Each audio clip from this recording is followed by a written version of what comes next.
I would like to very much welcome everybody to the fifth and last webinar in a 5-part series that Australian Red Cross is facilitating. And in these webinars, we've been looking at drought and wellbeing. With this last webinar, we are looking at preparing for tough times, which I'll speak a little bit about in a moment. So before we begin, I would very much like to acknowledge the traditional owners of the land on which we meet. Now, obviously, we are all over the country right now. I'm actually on the land of the Gamilaroi people, and I would like to pay my respects to their elders past, present and future. I've met many of you before, I think on previous webinars, but my name is Alex and I'm the National Drought Coordinator with Australian Red Cross. And it may not sound like it, as I've said before, but I live on a farm in northern New South Wales, in between Wee Waa and Burren Junction, of which I know some of you know quite well. So welcome. Now, what we have done in these webinars is really acknowledge that it's been particularly tough in recent times, not just with COVID especially and fires impacting many communities across Australia, but that communities across Australia continue to face the ongoing challenges that drought brings, and will bring even past any drought-breaking rains. So as part of Australian Red Cross's drought programme, we have facilitated a series of webinars that brings together basically a diversity of speakers with the aim to better support us, both professionally and personally, and help us, I suppose, better to support our communities, our families, people that we work with, etc. So like I said, this is the last webinar. The previous 4 can actually be found on our website. You just have to type in Red Cross Drought Programme, scroll to the bottom and all the recordings can be found there. And they look at things like well-being through prolonged stress, the drought cycle, adaptation, what well-being means after rain comes, and supporting children and relationships. So before we start, a couple of the admin-y things. Just to let you know, we will be recording this one, so we'll send you a little email out after this in a couple of days to let you know the recording is up there so you can share it. I can see people are already doing it, which is wonderful, but there is a little chat bubble on your screen and it says chat. So if you want to ask any questions or chat throughout, please do use that chat box. And if you could make sure you select to all panelists and attendees, that would be great. It just means it comes to everyone rather than just panelists. And please do ask questions throughout. We'll do a Q&A section at the end, but if you ask them throughout as you think of them, when they're fresh in your mind, I can compile them throughout the session and then pose them to the speakers at the end. Also, please do bear with us.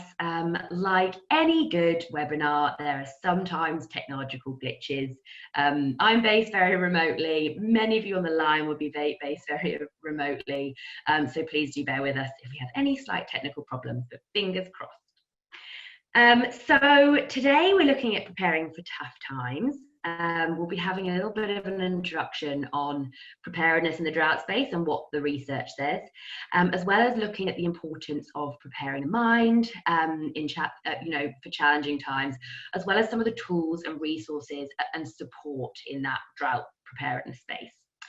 What I think is really important to acknowledge is that often, we talk or see or hear about, things like preparedness and recovery in silo. They can often be viewed in silo, especially when it comes to things like rapid onset disasters like fires and floods.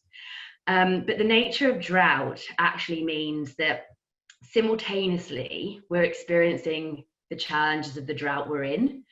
We are recovering from previous months and years of drought, and we're preparing for the drought, the prolonged drought ahead of us, as well as future droughts.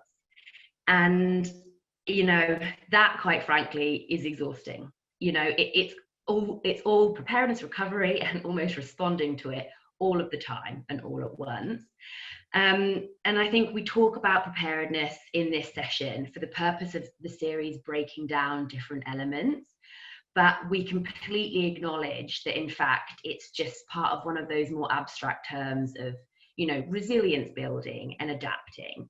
But it helps to kind of break these elements down sometimes to, see how actually we make this work, in our lives.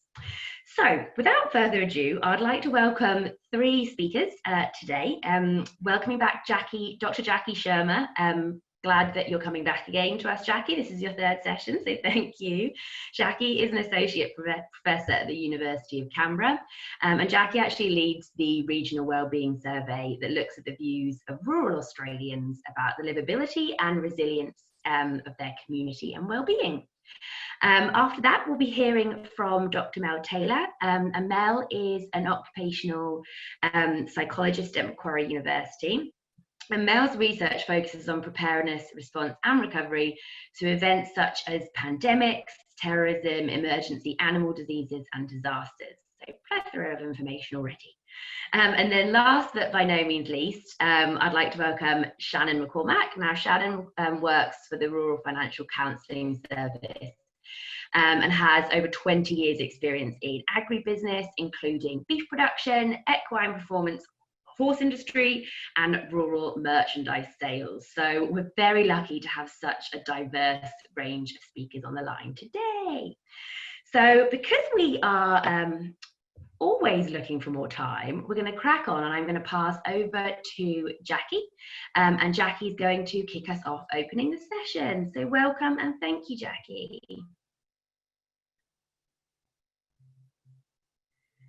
We're just getting there on the technology side. Give us a moment.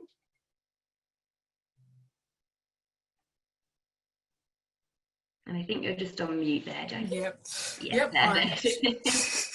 We're just getting there, and I'm just seeing if I can take over the screen, which for some reason isn't showing its little thingy yet to let me take over. So, okay, can everyone see? I think we're in there. Okay, so I'm kicking off talking about preparing for tough times, and what I wanted to do in this first session was just give some of the things that come through the research we do through the Regional Wellbeing Survey, where we quite often ask people, how has preparation helped you and what hasn't helped as well. So I wanted to start by talking about why does preparing help? And the reason I wanted to start with this is because we quite often, when we talk to people about this idea of preparing for tough times, there's a bit of an assumption that preparing means just fixing everything and making it so you won't be impacted. And that's absolutely not the case.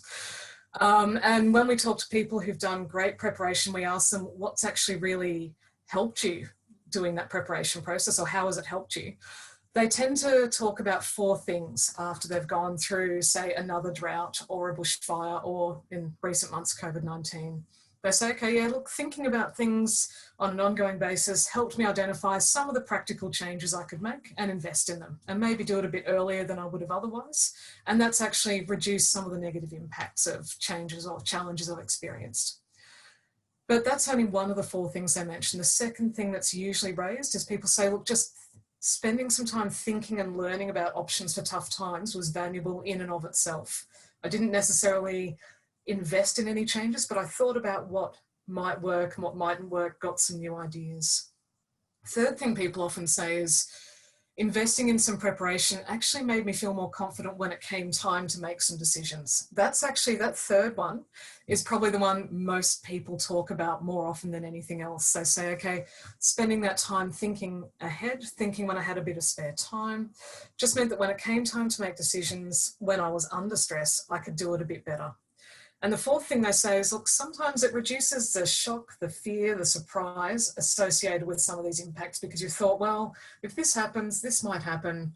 And then, okay, I might need to respond like this. Because you've actually thought that that might happen to you, it can actually reduce the element of shock, which can reduce your ability to respond to some of these events. Okay. So we also hear people talking to us a lot about challenges of preparing for tough times. So when we do a lot of focus groups with farmers particularly, but also rural business owners. And when we ask about preparation, here's a list of things that when I went back through some of our interviews came out time and again. We did hear some people saying, it's not the right time to think about preparation. I'll do that later. I'm too tired or stressed to think about preparation. I don't know where to start. I don't have time. I know this is important, but I just don't have time. look, I'd like to prepare, but there's just not much I could do that would help.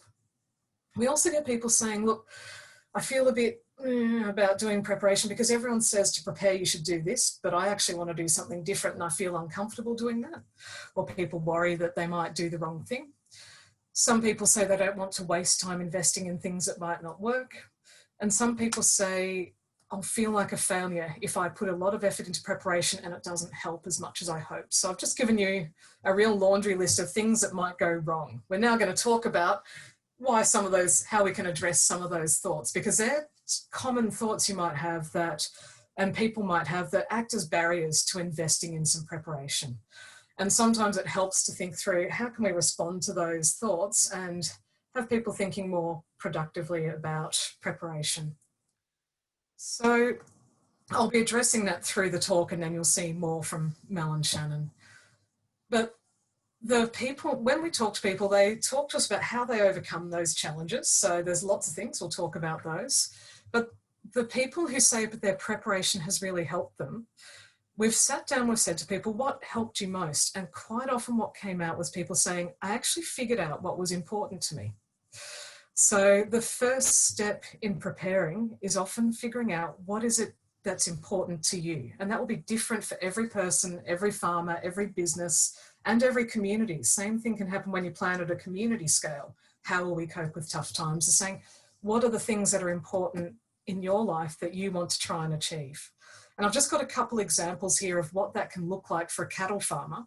And this comes from actually my own family examples. I've got relatives who do cattle farming who've got completely different objectives and they're going completely different ways, or used to go very different ways in how they achieve them. So the first cattle farmer says, okay, my objective is that I want to be able to keep earning money from my property further into drought than other people.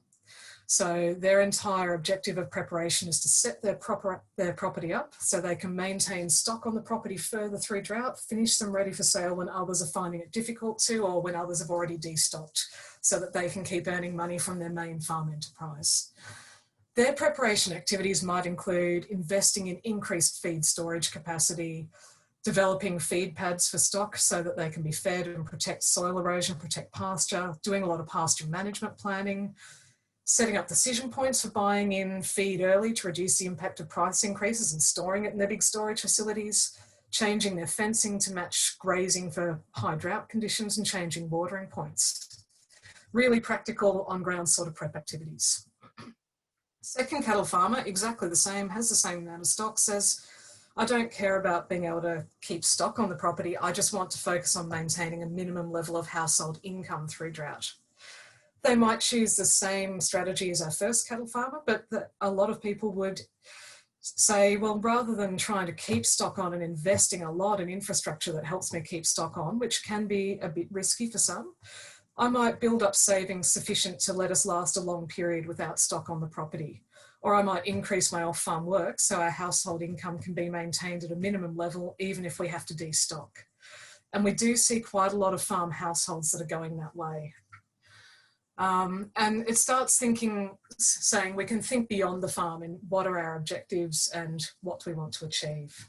And the third example is someone who says, my main priority is maintaining soil and pasture health so I can recover faster after drought and restock. They might do some of the same things as the first two cattle farmers. They're more likely to intentionally destock their property early. So I'm giving some really practical examples here. It's just intended as an example, and the point is, three farmers who run an identical enterprise will have very different preparation activities depending on their objectives. So the first step should be, what is it you want to achieve, and not feeling like you've got to do the same thing as everybody else. So there's no right or wrong answer to the question of what's important to you. But it's important to think, what are your objectives, your household's objectives, your business objectives, your land management objectives, and how you want to contribute to your community. And thinking through that quite often leads to people having a bit of a change, because quite often before you think about that, you're thinking, well, I've got to keep going the direction I'm going. The most important thing is this. And then you might realize, actually, I've got a different way I can achieve that. So it's about opening up those sort of objectives. Okay, the second thing that people say is important is planning for multiple types of tough times. So we're here in a drought seminar series, but we know that most of our drought-affected communities in Australia at the moment have also experienced other types of tough times simultaneously. When we did a survey, and those who've attended some of the previous seminars will have seen this slide before, but when we did a survey of farmers in New South Wales a few years back, we asked them, okay, how many different climate-related challenges did you experience that really created a challenge for your farm in the last 5 years? The majority had experienced at least 2 and often up to 4 to 6 different things. That might be drought, a flood, a storm, a fire. So it's quite common to get combinations of things, and also COVID-19 at the moment, obviously, plus market challenges. So actively writing, and we've found that the people who tend to say their preparation is working best are those who are planning for multiple types of risk on the farm. And for a lot of farmers, for example, that may include also planning for what will we do if someone gets sick in the family, or can we cope if those sorts of things happen. Once you know your objectives and the types of risks that you think are relevant for your business and your situation, the next thing that often helps is going out and looking at lots of information. This is where actually tons and tons of people, we ask in our survey every year who people have gotten information from. Shannon, you'll be happy to know that Rural Financial Counselling Service ticks up really high there, and the large majority of people say it's really useful when they've accessed it. They also talk about accessing other forms of financial advice, farming groups that are discussing different options. But the common thing is getting some ideas from other people and just getting that idea of a wider range of things you might be able to do. And I've just given some links here to just some of the many resources online that can give lots of different ideas about preparing. Doesn't mean you should do those things, but getting ideas is a good thing. We had some examples where we did a study with a bunch of farmers and small business owners, and we asked them, you know, what really helped you? And one said it was actually when we asked people from different communities just to phone in and tell us what they were doing. We got 10 different ideas that no one in our community had thought of doing before. And we were able to implement 2 of them, and it's just getting that wide variety of ideas. Okay, so just to give an example of the sorts of things that people are often investing in. This comes from the Regional Wellbeing Survey, and I've included a link to the report this data's in. We asked farmers about what sorts of drought resilience actions they're investing in, and what you can see is most farms are doing a ton of different things. So everything from reducing long-term stocking rates on the farm to enable maintaining stock longer during drought, increasing the amount of fodder held on the farm, improving their water storages, increasing destocking earlier than other farmers, increasing their off-farm income. So we see 53% of farmers say one of their active preparation strategies is to diversify farm household income sources to make sure not all of it is reliant on the farm. Improving water retention. So they're doing things on and off their farming properties. I won't go through them all, but you can see the list keeps going on. And some people say to us, I've actually invested a bunch of money in the stock market in a good year, and I've had some fun playing the market because I invest in things that are likely to go opposite to how my farm production goes during bad times. So really wide range of strategies going on. So the point there is, I guess, that we see the biggest challenge people say to us is, so we have a lot of farmers who say, I've been criticised for what I've decided to do for preparation.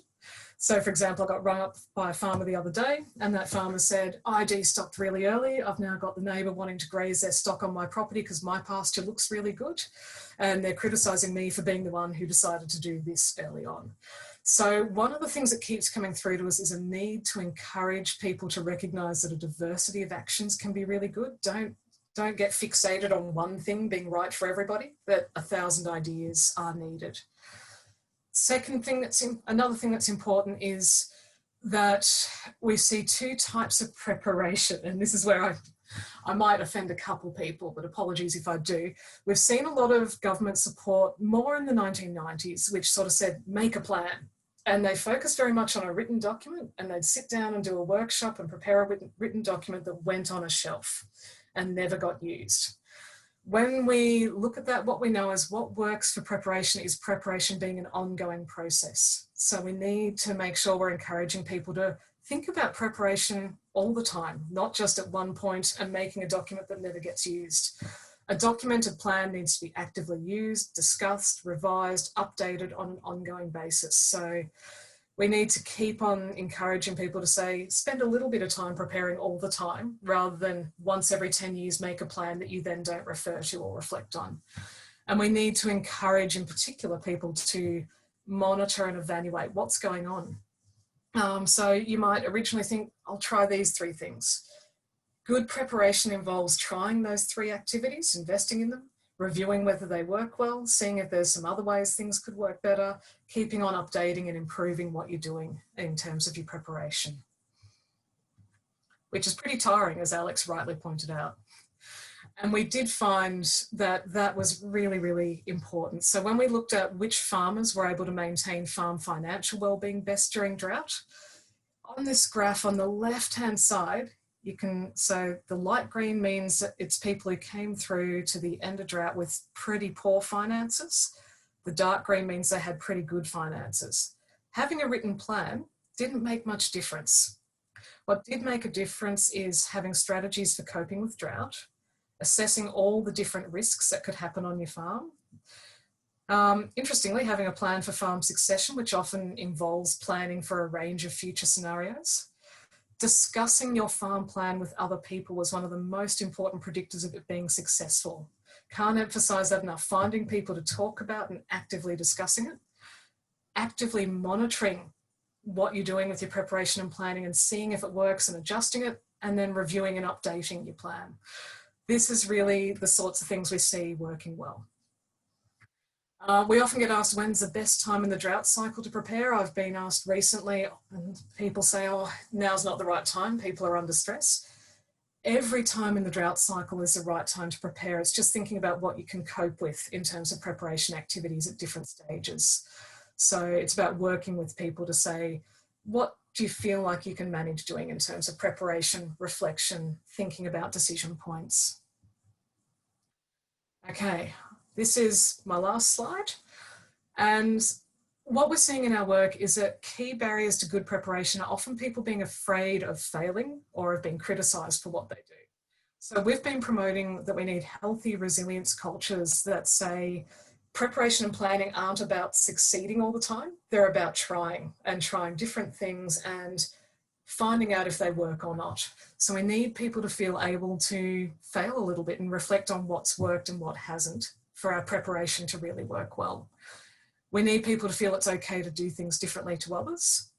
For farmers, it's okay to leave farming if that's the best thing for you and your land. One of the things we commonly see when talking to farmers is people saying, oh, look, I thought about leaving, but I felt like that would be the wrong thing to do. And we see people who've made the decision to leave farming often saying it was actually the best thing. So that's, again, that example of it's okay to do what is best to meet your objectives.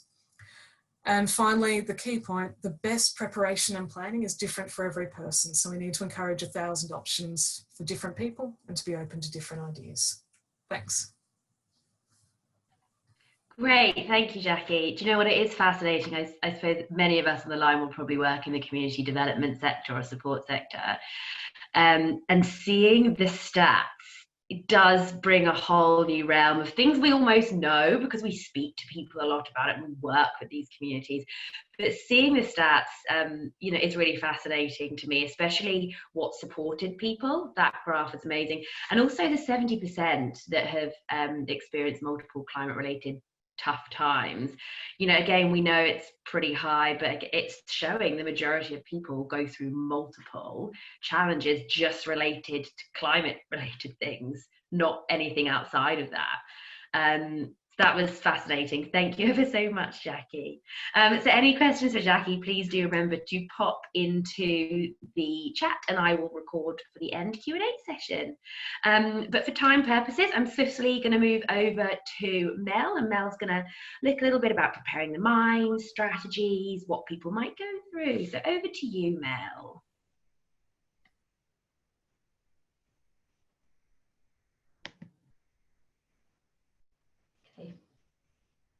Sorry. Thank you. Excuse me. I was just hoping that Jackie was going to keep going, actually, to be honest, because as a researcher, just sit and hear all the statistics, as Alex has just said, it's really useful because we can see that the overall picture, which is really helpful. Hopefully, you can hear me. I've just had an error message come up on my screen about my speaker not working. Yeah, we had a slight muffle, but it seems to have gone clear now. So in the chat, if it goes funny for anyone else, again, please let me know and we'll flag it up, Mel, but all good now. Okay, thank you. So I thought I'd start with a couple of confessions. And the first one is that my experience of Drought directly and working with people in Drought as the main focus of my work is not something I've typically been doing. So I'm an occupational psychologist. I'm not a clinical psychologist. I have been working for the last few years with the bushfire and natural hazard CRC, which is taking me into working on flood risk communication and also emergency planning for animals and disasters and looking at the human-animal bond. So that's something that is a particularly meaningful aspect for me. Oh, sorry, Mel. We've heard your sound go a little bit funny again. I wonder if there's any tweaks. That's all right. Technology, it happens to us all. Do you want me to keep talking so you can hear how bad the sound is? That actually sounds better again. So fingers crossed, second time lucky. I'll sit a bit closer. I've got some headphones I could put on, which would mean the different sort of microphone speaker setup, if that might help. So yeah, apologies everybody.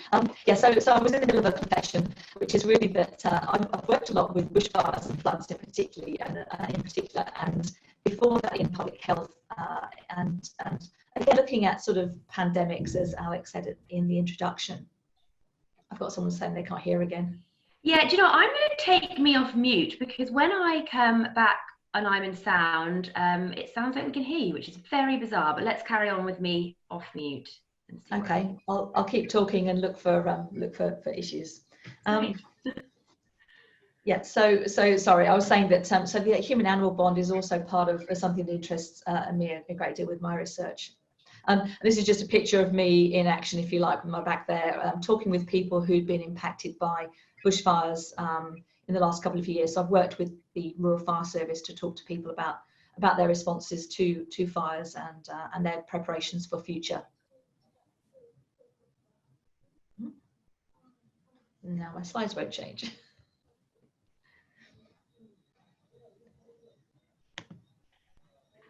Okay, sorry, I've jumped through about 3 different slides now, so.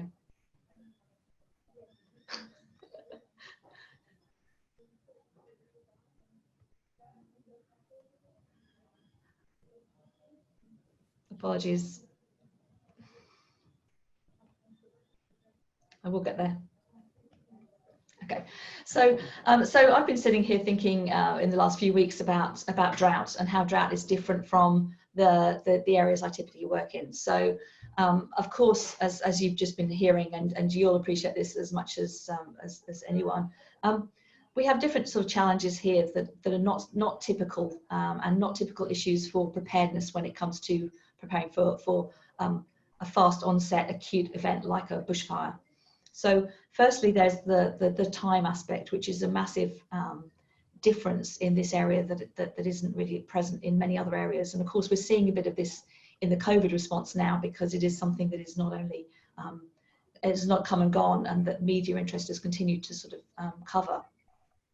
The other thing that struck me listening to the series of webinars, which I've been enjoying and learning a lot about during the course of the last few weeks, is the roller coaster element, is that the highs and lows, the troughs, and of course the impact that can have on people psychologically, you know, and their well-being in general.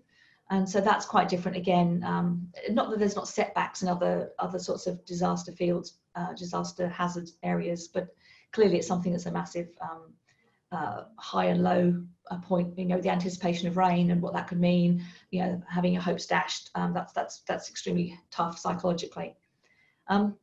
Also, the repeated reoccurring aspect here, because again, in the bushfire context, typically once a bushfire has been through an area, as bad as that is, you are then at least assured a period of time in which that's not the main threat to you again. And so you have a sense of, and this I've come across this, a sense of relief from people who've been impacted by bushfires, because they haven't had to worry. They've had a bit of downtime to I guess, to not think about it for a while. And of course, that's something that Jacki has also mentioned, that it's an ongoing issue that you can't sort of basically just take some time out from, because the probability is that it can happen again.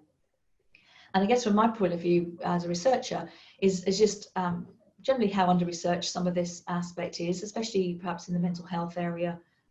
I think because of the time nature, it makes it a trickier, longer term prospect when it comes to research. So it's really great to see that we do have fantastic surveys like Jacki was just referring to. I was also thinking about some of the additional factors here that I think do have a greater part to play when it comes to thinking about the wellbeing and psychological impacts of drought. And one of these, and again, these were points that have been made in the series by various speakers, but is that sort of hidden nature. And I say that sitting here in Sydney, and living in an urban environment where we've just had a lot of rain, and all the talk is about flood. And I'm sure if you're living in other parts of the state of New South Wales and elsewhere in rural communities, I can only imagine how it must feel to sort of constantly see the rain falling in Sydney and the complaints about the flooding and the rescues that are going on, where the urban community is just really forgetting about what's happening elsewhere and thinks because we've had rain that suddenly a drought is over. So, and indeed the last seminar when one of the speakers there spoke quite a lot about when the rains come and how that can impact people. The other aspect I thought was an interesting one. It's one I've come across with the animal emergency management area, is that intergenerational nature of people in rural areas. Obviously, we hear about that mostly, or I have mostly heard about that in farming, because this is where people have passed on their farms from one generation to another. And in my context, I've come across people who've lost their animals in fires in particular, but the impact that has both on obviously the impacts seeing and witnessing that from an animal welfare aspect, but also the impact that this has on bloodlines and the past and the future for the families. So, losing things on my watch, losing something for my children in the future, and that can be really, really hard to deal with. And I'm sure that must be an important aspect here as well. We also have the community aspects, which are important in I guess these longer term slow-moving disasters, as drought is normally referred to in the literature at least, and that is the community aspect. So the idea that in rural communities we may have those who have got the resources to leave will leave, and then suddenly there's not a store in the high street that can supply certain things for people, which makes life suddenly very different again to how it was before. We have the impacts across all levels of community, from the point of view of the children as well as the adults and the older people who now have to deal with these impacts. And so there we get into the issues around trying to consider the impacts on the whole of community, and that obviously includes the farming sector too. The climate change, Jacki's covered that well. And then, of course, we have the compounding, cascading, concurrent, complex disasters. There's so many C's and so many different people thinking and talking about compounding disasters, because, of course, at the moment we're being confronted as a nation by the bushfires, and then on top of that, COVID. So in some aspects, we are now talking a lot more about what happens when we have concurrent disasters occurring. And, of course, bushfire during drought is not an uncommon combination. And, of course, these events don't just stop at the actual event themselves. They continue, they cascade, they cause further issues down the line. So it's not just a case of thinking about a single event. So I've just been thinking about all of this and how it's different to the impact that it has on communities. And I see a great comment here about retaining people and recruiting people in these situations. It's obviously really difficult. So I just want to acknowledge those things. So why does preparedness matter? And what is preparedness for drought? So again, this has been something that has been vexing me in the last few weeks, is to think about what would preparedness look like for something like drought, where we have not a single event like a bushfire, but we have this ongoing situation. And of course, we know we have the practical aspects here. We have the mitigation and the infrastructure changes that can be made, especially in farming. But also things like diversification. Again, Jacki picked up some really great points there, so it's great to be able to kind of reinforce some of those in terms of thinking about where income comes from and trying to diversify, and not only different areas, but actually perhaps if you're in a retail area, diversifying the operation of your business, and of course the Buy from the Bush campaigns. I'm not sure how well they've gone for for rural communities, hopefully as good as we believe they may have done as an urban dweller here. But just seeing different ways to operate your business and using different ways for doing that. And I think maybe COVID will be at least opening people's minds up to different ways of doing things and taking away some of those barriers for the broader community. But of course, one of the things I'm keen to talk about today is the psychological preparedness or emotional preparedness and how that might help in terms of recovery and preparation for drought and other disasters and other adversities. Because really, in this context, drought is something we're obviously focusing on, but the impacts of drought on people are psychological as well, and that can be a very similar psychological response to other adversities as well. So the fact we're talking about drought, it could easily be some other kind of adversity that you could be under. So when we look at in the academic literature what we refer to when we talk about psychological preparedness, it's identified as a state of awareness, anticipation and readiness. And again, that idea that we're anticipating, we're thinking ahead, we're preparing with solutions and strategies that can help us deal with things, and that's all wrapped up in this definition. And when we look again at what the benefits are of psychological preparedness, we come across things like mental resilience, this idea that this preparedness gives us some kind of degree of buffering, some way of adapting and dealing and coping and indeed bouncing back or even bouncing forward from hardships. And others have looked at this in the context of a knowledge-based confidence. So, a lot of the preparedness, as Jacki's mentioned, is about speaking to people, about identifying possible solutions, about increasing your knowledge. And so that sort of, with that knowledge comes a degree of additional confidence about handling things. When it comes to preparedness, we're talking about, are we preparing for the event? Now, of course, in a bushfire, that's an easier thing to conceptualize. But of course, there's differences between preparing for the event and then preparing for the consequences, especially if I take the bushfire example here. So when it comes to consequences, again, we must be thinking about the various different types of impacts that something like a drought or these other adversities can have on us. In terms of the benefits, there's an increasing body of research in this area, but it's still fairly new. But confidence is one of those key things. This idea of sense of control, and I'm going to come on to that in a moment, is again a really key part of the psychological preparedness picture. Careful rational planning, and this comes from that idea of that sort of a little and often, and not trying to prepare in the midst of the toughest part of an event. And again, in a bushfire, we're looking at people being very physiologically aroused.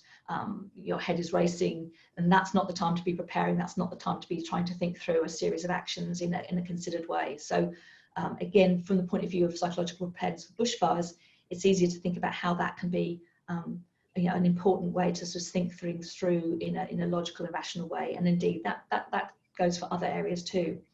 And I think from listening to other people speak on this seminar series, in the bushfires, we've got the heightened arousal, and in some respects in drought, we've got the fatigue and we've got the malaise that comes with that, and summoning up the energy to start thinking about this on top of dealing with the day-to-day struggles can be a tough ask. And so that's why we need to sort of, I guess, think about ways to make this, as Jacki says, a continuing ongoing process that you can do in sort of small chunks, but chunks you actually get around to handling. And then just finally, so other things, better stress management can come from psychological preparedness. And indeed, there's evidence of lower sort of longer term impacts on mental health, actually sort of clinical mental health. So I thought as a good academic, I should at least, and a psychologist, I should at least present a box diagram here. And I'm hoping that this will for those who are not familiar, will help you start to think about maybe some of the psychological mechanisms that are underlying what we term in general sense as protective behaviours. And so in this context, we're talking about the protective behaviour being preparedness for drought and for other adversities. And so if you look at the box diagram there, protection motivation is the subject of this model. So this is a model that's come from health behaviours, but it really applies, or can be applied really well to other types of situations, like emergency situations where I've been using this approach. So protection motivation is basically, I guess, the internal pressure to actually take some kind of protective action, and that can be, preparing a plan for a bushfire. It can be using sunscreen in an outdoor environment. Anything that's going to protect you in some way. It could be biosecurity approaches in a farming context for disease management. And so when we look at this motivation, this internal motivation to take some kind of protective action, we talk about this in terms of two types of appraisal: the threat appraisal, and you can see that on the left at the top, and a cognitive appraisal, and a coping appraisal, sorry. So I think if you can think about this in terms of like a scale, a balance of threat appraisal versus coping appraisal. So when we talk about threat appraisal, this is really risk perception in other sort of language, where we're looking at maybe the probability of an event occurring that's going to impact us. We might think about the severity or the consequence of that event on us. So maybe we're feeling particularly susceptible financially or in other ways, because of this event that might be occurring or might be about to occur. And that can create fear. It doesn't always, but it can. But we need to feel a certain level of threat to actually start doing something, to actually take some kind of preventive action. So if we don't feel that threat appraisal, it can be hard. And this, of course, is one of the issues we get with bushfire preparedness, because bushfire may happen in a small area. I know that's not typical now. It hasn't been typical recently. But it can be hard to get people to actually engage in threat to start with, because they feel it won't happen to them. So that's kind of one of the key barriers there. I suspect in drought that's less of an issue, but there is this idea that we have to feel this level of threat. But then to meet that threat, we have to have this coping appraisal that has to balance on the other side of this. And so when it comes to coping appraisal, the key elements of that are this idea of this personal self-efficacy. So this is that self-control. It's that feeling of confidence that you can do something. And as Jacki mentioned, and as is found across a lot of the health literature, that's really the key thing. It's that idea that you've got an ability to make a difference, and that you can do perhaps some of these actions that are being recommended to help prepare, and that you have that ability to do that. So response efficacy, or sorry, self-efficacy is one of the key things. Response efficacy is another thing. So if you're being asked to do something and you don't think it's actually going to be effective, again, that will reduce the amount of coping appraisal you have. And then there are response costs, and they can be, literally response costs. So pounds, shillings and pence, I would have said in British speak, but dollars and cents. And they can also be time. And of course, we know, how time poor people can be. So there are a number of different reasons why that coping appraisal may be depleted or indeed improved by going through some of these checks and balances. But the key thing is that from a psychological point of view, you need to feel that you have the ability to cope with the situation, with that threat, to move forward and actually take some kind of action. And you may see the glaring kind of box in the middle there, which is termed sort of non-protective responses, or sometimes referred to as maladaptive responses. And these can include things like denial. So, not even thinking about this issue, I'll put it off. A fatalism, it'll just have to be the way it is. We get helplessness, and that can, lead to sort of depressive symptoms. And wishful thinking. These are the kind of things that can go on in that box. And the purpose they serve psychologically is they make you feel better. I mean, there's nothing worse than being confronted with something scary that you can't do anything about. And so this is why that coping appraisal element is so important in terms of balancing you psychologically, because otherwise it's really far too easy to go into those responses. So these are all sort of key things, and there are other aspects in that model. For example, that reliance on external protection. So maybe it's subsidies or other kind of things that can come in and impact that sort of that mechanism. So I just thought I'd show just briefly some results from some research that I did a while back now, but it was when I was working in the more public health space with New South Wales Health. And specifically, I picked this up because it was about asking people about how they cope with tough times. So we worked with the New South Wales Public Health Survey, And in this particular piece of work, there were 4,000 residents across New South Wales, and that's urban, rural, and regional people. And we asked a question in the survey. It was an open-ended sort of written response question, which is, what are the things that get you through tough times? And so it wasn't specific about drought, it wasn't specific about bushfires or other sorts of emergencies. It was just a general, what is it that helps? And again, it was one of the few ways I thought I could provide some sort of numbers, I guess, to give a bit of a picture overall about how different segments of the population generally deal with tough times, what sort of strategies they use.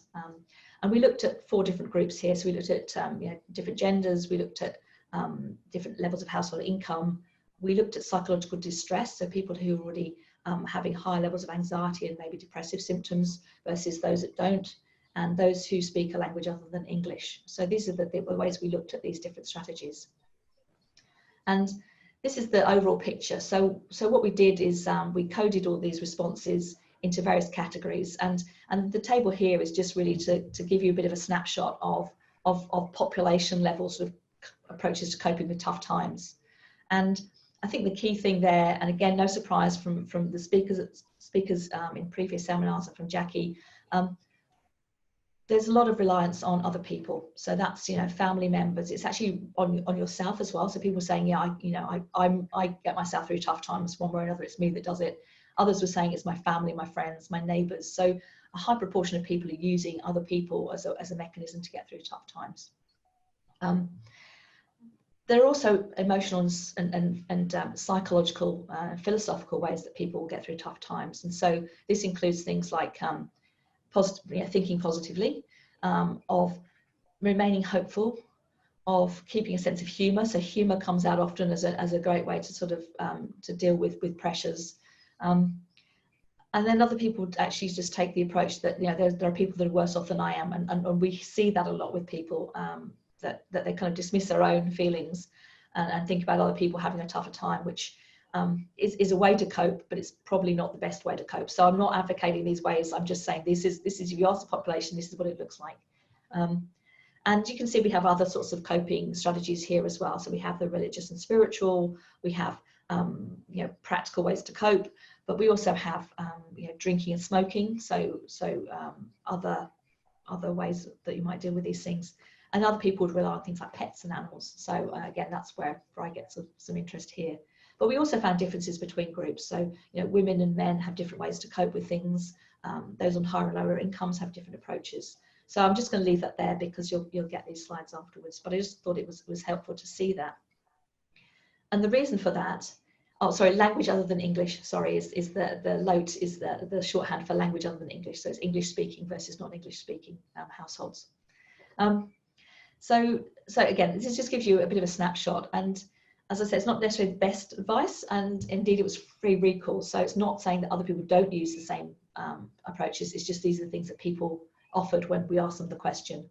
And the key reason for wanting to mention this, and again, it's something that Jacki mentioned, so it's nice to bring that back in here, is it helps us to identify what's important, in terms of, if this is what I'm going to need to cope, to help me cope, then these are things I need to protect and manage and value, day to day.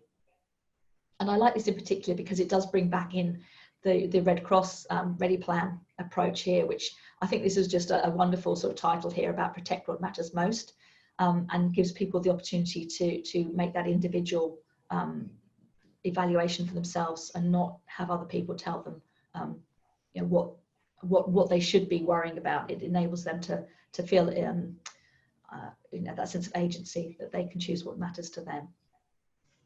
And so just time out. Sorry, we've got to wrap it up fairly soon, if that's okay. Apologies. Sorry, I thought I was going to run short, so I'm sorry. I talked a bit too lengthily about the model there. But this really is 30 seconds.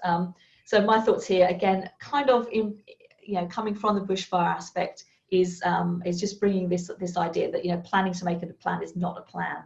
And I was really pleased to see Jacki's data around talking with other people and in some ways the lesser importance of having a written plan, because indeed the fire services have really had to move away from that. The only plan that matters is a written plan, and now it's about discussions. It's about finding those other supports. It's talking to other people. It's getting ideas from other people and sharing those things. And that avoidance, is part of that sort of those non-protective behaviours, those maladaptive behaviours. Is avoidance is one of those kind of key things too. So you want to avoid avoidance, and that's why maybe this iterative process of small chunks but done regularly is far better for you. Like exercise, it's kind of, you've got to kind of have that discipline. So yeah, I think that's probably enough for me. Sorry for going on, Alex. Oh no, that's great, thank you. Thank you. And I think the protective motivational theory model is a fascinating one, and maybe one that people might take away and unpack more. Or if you've got any further information on that, actually, Mel, if you want to send it through, we can link it to this webinar.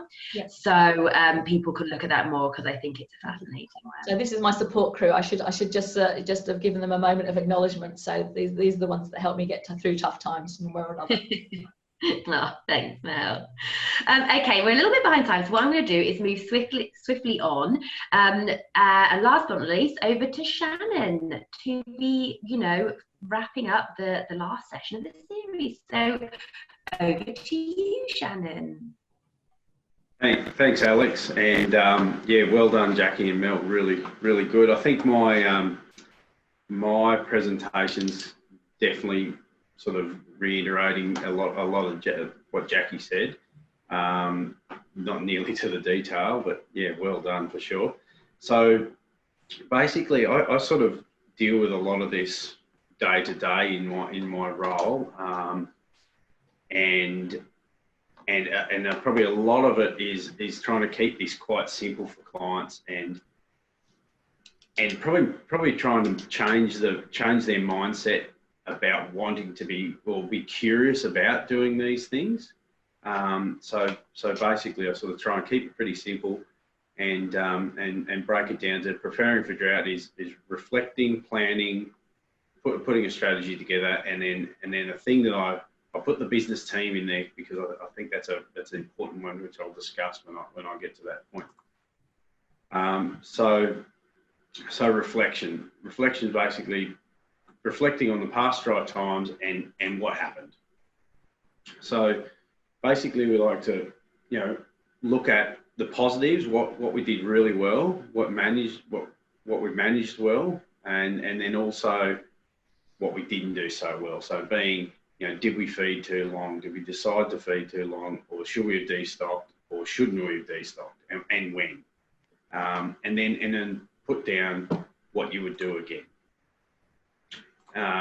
Once we've got those sort of pieces together, we can sort of put some things to planning into place, but taking into account, again, going over probably a bit of what Jackie said, is sort of there's a lot of aspects to planning and a lot of things we need to consider, and that's the financial state of the business and the farm itself, the environmental impacts around what strategies and plans you'll have in place, workforce involved, and then your personal situation for the business in relation to the business. So basically, I try and portray to the clients and producers, planning for the drought. It helps the business with having sustainability and resilience in the business. Going through the planning process identifies the risks involved to your business, which I find a lot of businesses don't really clearly know or state. And then if we know the risk to the business, then we can manage accordingly, which then prepares us for those dry times coming. And it's a bit of that, confidence building and having something. It's not a decision on the spot. We've already got a bit of a structure to what's going on. So gives us clear direction, what's required if this dry period or in other cases a natural disaster comes about. So taking into account what infrastructure, what feed availability we need, and then can plan from a financial point of view what it's going to cost us to get this in place, and the impact long term on the business's financials. Then we can move on to the strategy around putting these plans in place, and how to put the plans in place, you know, what's involved there. You know, do we have trigger points if it comes, for example, the you know, the destocking or feed? You know, what do we use for a trigger point? When to destock? At what rate? You know, how many numbers at what time? And then again, that all puts together our confidence and understanding, and it's a clear strategy then. And then it can give us a bit of an idea as well on post-drought. You know, what feeds there, for example, if it's a livestock producer, you know, what's feed is available when it's time to buy back in. How do we do that? How do we finance that? And we can, by knowing more about our business and when we've destocked, for example, what feeds there, we'll know how long it takes us to bounce back. So when can we get back into the market? I often like to sort of talk to clients as well about a bit of a look back from the future scenario. You know, what does the business and yeah, what's the business, what's the farm look like post drought? You know, how would you like it to look? You know, what would be the ideal scenario going through a drought? It's a hard one. It's a really hard one, I think, for people to do, and sort of, that's definitely one that, you know, engaging a service like ours is really helpful to support and step through. And yeah, I've personally done this scenario from a personal career plan point of view. You know, where do we like to look back? And yeah, I found it myself very difficult, but very useful down the track when you to sort of show, okay, this is where we'd like to be. So then how do we get there? Okay, so this is a big one I see. I'm probably flying through it a bit for us, but I know Jacki covered off on a lot of these things. But this one I see, probably see it more with the really high producing, the high output, high producing businesses, and they have a really great team around them, and they understand that you don't have to do these things alone. You know, I think that's a really traditional idea that, you know, a farmer or primary producer feel they have to be jack of all trades, and maybe it's a bit of a pride thing, I don't know, to ask for help, but to really perform, the good guys have a team. You know, that's where the sporting team analogy comes from. You know, you can't be an expert on everything, and you can't be the best at everything within these. And that relates to a commercial or a primary producer farming business as well. You know, an analogy I often use, or story is, so for example, Jerry Harvey, like he stated this years ago. He said, you know, I'm not great at the accounting, the bookwork, the bookkeeping side of it. He said, I'm great at selling electrical products to people, so I employ people that are great at the bookkeeping, the accounting side.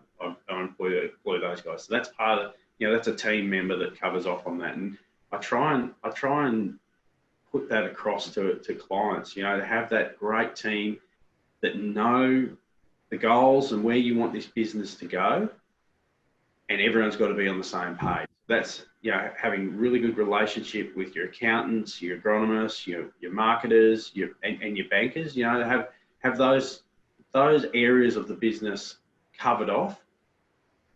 I think that's, you know, and that can support you through and into and through these tougher times. And having that really good relationship, that good communication between those team members, just helps you thrive. Plus, it's another little support piece for you going, you know, you're not, to really know that you're not in it alone. You're really not. And there's a great resource of knowledge from all those business professionals around you as well. So use that, you know, if you, and as I said, the good guys are doing this. They really are. And I guarantee if you've got those guys around you and helping you set these plans and strategies, set the goals for your business, you're going to be far more confident and far less stressed going into these tougher periods. And it's a fact. We live in Australia. You're going to go through another drought, so we might as well be And that's me. Over the questions. Great, thank you. That is wonderful. Thank you ever so much. And I think what resonated with me throughout all three of those talks actually was that there are so many elements of preparing, and it's complex. And because of the nature of Drought, the many elements and the ongoing nature really make this big. And I think what resonated is that actually it's time to stop. You have to like make time to stop and reflect and reassess. You know, ultimately, what is important to you? And I think that resonated through all three. And I think, you know, when we're stressed, and if you listen to the first webinar in the series, when you're under stress, you actually don't tend to stop. You become very tunnel visioned, and it's about, well, we've got to get to that end goal, whatever it was that we planned 3 years ago, 4 years ago, 5 years ago. And you know, people don't tend to look outside of that tunnel. And so those reiterative messages of actually stop, reflect, reassess, look back, what do you, your family, the people around you value, is probably for me one of the most important messages from that. So thank you. We've got a little bit of time left, which is great. And I've probably got I've had a few questions through. If we don't get through all the questions, to let you know, we'll be sending around to all panelists in a week or so, and we'll send out a sheet of answered questions for the ones we don't get to answer. But for the moment, I've probably got a key one for each of you, but please feel free to chip in. Shannon, I'll start with you, and I'm going to kind of do 2 questions in one because one's more of a straightforward one. Yep. First of all, someone's asked, is there a risk management tool specifically for farmers? And then the second question is, and I think we're probably drawing more on your experience working in the space here, and someone's asked, for many people, their livelihoods and ways of working are all that they know, and they can be very set in their ways. Do you have any top tips on starting a conversation with people about the need to look at changing things or planning for a different future? So hopefully an easier one to answer, and then more of an experienced one. Yeah, so the risk management tool around specifically for farmers, I probably haven't seen a specific tool. I'm sure they are out there. I know there's definitely some definitely different agencies, whether they're a consultant sort of service or you know, not-for-profits like ours, that we've probably there's probably a lot of knowledge in the people on the ground. There definitely are tools. There's definitely strategies around, you know, how to attack the risk management for sure. Again, though, like every business is very different, and I think a big start is sitting down, having that strategy, that sort of that conversation. Often like to do like a SWOT analysis, so strengths, weaknesses, opportunities, and threats for the business, and then elaborate on each of those points with the client. And I find that really helpful, and it probably exposes a lot more and forces the client to think outside the box a lot more, and understand their risks better, because you've broken them down quite clearly. Question 2, look,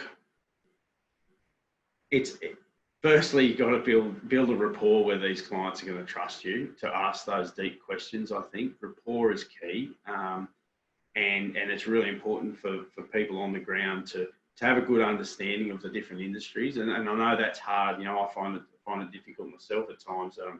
You know, born on the western side of the range, and I deal with a lot of seafood guys, and that was way outside my scope. But just learning as much as I can and speaking about that helped. So then I can relate that back to those guys that are a bit set in their ways. You can say, because you've built that rapport, you can say, okay, are you happy with how you're performing? Do you feel, you know, throw it back to them. Do you feel that you could do better or should be doing better? You know, and just find out, again, going back to some of the stuff that the other speakers have said, is, you know, find out what drives them. Why do they do what they do? Things like that, and then build on that. if you know why they do what they do, and potentially get some goals in mind through those conversations. Why do you do that? Oh, because I want to do this. Okay, well, there's a goal to set. Do you think the practices you're doing right now are going to achieve that goal? And then they say, well, probably not, because we haven't really performed well lately. You say, okay, well, so you feel we could change, and then it's a really small steps towards these things. But yeah, I guess I hope that answers the question. But that's sort of how I go about it. But rapport is key. You've got to have trust and rapport. Yeah, no, great. Thanks, Shannon. And actually, in all of the webinars, we get kind of a similar question, but related to the specific topic, about how do we talk to people that don't seem, potentially open to support or want support, but we feel like they might need support. And I think it's great hearing, that there have been similarities in those answers. Have that relationship, or get someone who has that relationship. Correct. To ask the questions, and don't be afraid to ask the questions. A big one I see is just trying to develop that, especially this post-drought thing, develop that curiosity to do better or think outside the box. That's a hard one. People you can't just force them on and say, you've got a plan. They've got to want to do that. And how you do that, I don't have the silver bullet and the answer for that one. It's just trying to, it's nearly got to be their idea. It's nearly got to be, I find, especially those really closed-minded, set in their ways type of clients. Yeah. Somehow develop curiosity is a big point, I think. Great, thank you, Shannon. And I'll try and get on to the other couple of questions that we had come through. So Mel, one for you, and there is a bit of a synergy with this. Someone said you were talking about the coping appraisal actions. Do you have examples or tips that how we as people working with communities, or even as friends, can promote and support certain coping appraisal actions? Yeah, I mean, again, that sort of aspect of feeling a sense of control. So I think trying to offer more solutions than sort of than things that make people nervous. So as Shannon was saying, maybe giving them examples of other things people have done. So it's not so much directed at them, but it's kind of like, oh, I was talking to someone the other day and they told me about this. So it's offering help without sort of necessarily pointing your finger and saying, I think you need help, unless, obviously you can do that if that's an appropriate thing for the relationship you have with that person. But if you think they might be hesitant, to try and perhaps think of other ways to, give examples, or to just acknowledge the fact that there's a lot going on, and that everyone needs a little bit of support, I think is helpful. And that's why overloading the kind of the risk end of things, making people too fearful, actually tends to close them down, which is why it's useful to provide that coping, those mechanisms for the coping. We'll say how somebody has done something that was recommended that actually seems to have worked for them, that sort of stuff. So that response efficacy is an important one as well. Yeah, thanks, Mel. And I wonder if, we at Red Cross use the psychological first aid model, if that would help. And if anyone wants to look that up, it's about, simple ways to promote a feeling of safety within people, promote a feeling of hope, promote a feeling of, self-efficacy or empowerment, and promote calm. And I've missed one because when I'm talking, I find it hard to talk and think at the same time. But I think, our simple model, the community-led psychological first aid, could play into that a bit if we were looking at some simple tools, potentially. Connection. Thank you, Louise. Thank you, Mel. That's great. And like I said, I actually think we had a few comments around that model. So if you did have some further information, we'll post it with their webinar. Yeah, and then last but not least, we've got a couple of minutes, we've actually got 5 minutes, which is great. Jacki, this is a slightly harder question and more of a comment for you and about your thoughts. And look, I've condensed the question a lot. Some comments around, there are lots of different initiatives and programs, government programs out there that people feel, not necessarily hitting the mark at times. And I think that the summary of the question was that there's often a lack of recognition on the impacts of drought, especially prolonged drought, if we're not in the height of it. So, you know, before the height of a drought, and you know, if rains come, because of that lack of recognition, do you think it can add a lot further stress on people because it's not recognised so widely? And do you think preparedness motivation requires recognition? And what are your comments and thoughts on this? Okay, so not a big question at all. No, look, absolutely. We hear regularly people saying that a lack of recognition of the different types of stress, different stages of drought involve really does create difficulties, because it's almost like when you're preparing, it's not like you're just preparing for that one bit that's really hard in the middle of drought. There's different types of tough times at different stages of the drought cycle, and the preparation involves planning for, well, in the early stages of drought, what's my plan? In the, you know, when things are really serious, what's my plan? What's my recovery plan? They're all very different types of preparation, planning, thinking, decision making, and it means you've got a lot going on. The lack of recognition, we certainly touched on this in one of the previous seminars in this series, which was that we do tend to see that it can create challenges. I don't know that we've got any data that says specifically it makes it harder for people to prepare, but it makes people, when people feel that it's not recognised, that they're still going through tough times, particularly after rains return, but before you've got good productivity back on a farm or before your business has recovered, they do find it really difficult to actually ask for help. And that means that discussion element that we've been talking about a lot is a lot harder. So one of the common things we get is, I feel like I'm the only one who's not recovering from drought, and I don't feel like I can say that. So overcoming that is probably as critical to recovery as to planning. It's like Mel said, it's this sort of lots of things are going on at the same time. We can't separate recovery, rebuilding, planning. They're all one and the same. So we do need to create that safe space and make sure people feel able to talk about what they're experiencing and don't feel like everyone's saying, oh, there's lots of rain now, it's fine. Or, you know, it's only been bad rain for a couple of months, don't worry about it. We need to encourage that ability to discuss. Great, thank you, Jackie. Yeah, it's a complex one. And like we've heard from other webinars as well, drought is a very complex space. So thank you all for your insights. We've got 1 minute to go, which is perfect because I'll only be a minute. I want to say a massive thank you to all the panelists and speakers. It's amazing to have such diversity of insight and experience. Thank you ever so much, and also thank you ever so much for everyone attending. We really do hope you find this useful, you know, whether that's professionally, personally, in your work, in your volunteer work, with your families. Please do feel free to send this information recording on.